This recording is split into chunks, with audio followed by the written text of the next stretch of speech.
Bridge started wearing the cat ears in September, on the third Monday of 7th grade. The cat ears were black, on a black headband.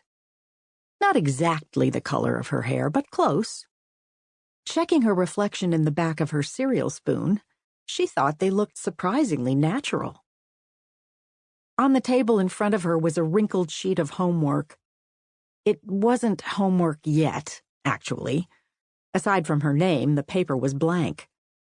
She itched to draw a small, round Martian in the upper left-hand corner.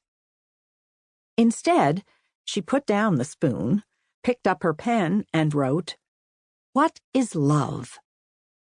This was her assignment. Answer the question, "What is love?" in full sentences. She looked at the empty blue lines on the page and tried to imagine them full of words. Love is blank. Her mom had once told her that love was a kind of music. One day you could just hear it. Was it like that when you met Dad? Bridge had asked. Like hearing music for the first time? Oh, I heard the music before that, her mom had said. And I danced with a few people before I met Daddy. But when I found him, I knew I had a dance partner for life. But Bridge couldn't write that. And anyway, her mom was a cellist. Everything was about music to her. Bridge squeezed her eyes closed until she saw glittery things floating in the dark. Then she started writing, quickly. Love is when you like someone so much that you can't just call it like, so you have to call it love. It was only one sentence, but she was out of time. Bridge had noticed the cat ears earlier that morning, on the shelf above her desk, where they'd been sitting since the previous Halloween.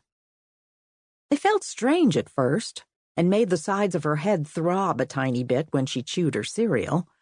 But as she walked toward school, the ears became a comforting presence.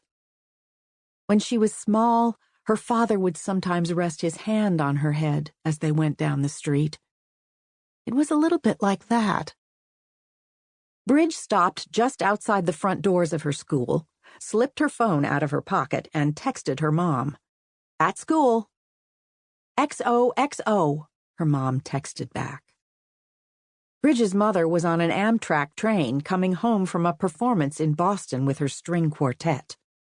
Bridge's father, who owned a coffee place a few blocks from their apartment, had to be at the store by 7 a.m. And her brother Jamie left early for high school. His subway ride was almost an hour long. So there had been no one at home that morning to make her think twice about the cat ears.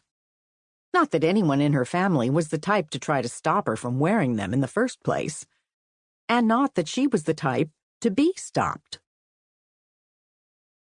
Tabitha was next to Bridge's locker, waiting. Hurry up, the bell's about to ring. Okay. Bridge faced her locker and puckered up. 1, 2. She leaned in and kissed the skinny metal door. Nice one. You can stop doing that any time, you know. Bridge spun her lock and jerked the door open. Not until the end of the month. 7th grade was the year they finally got to have lockers, and Bridge swore she was going to kiss hers every day until the end of September. You have ears, Tab said. Extra ones, I mean. Yeah. Bridge put both hands up and touched the rounded tips of her cat ears. Soft. They're sweet. You gonna wear them all day? Maybe. Madame Lawrence might make her take them off, she knew. But Bridge didn't have French on Mondays. If she had French on Mondays, life would really be unfair. The next day, she wore them again. Un chat, Madame Lawrence said, pointing as Bridge took her seat at the very back of the room. And Bridge's head tingled in the way that happens when someone points. But that was all. By Wednesday, The ears felt like a regular part of her.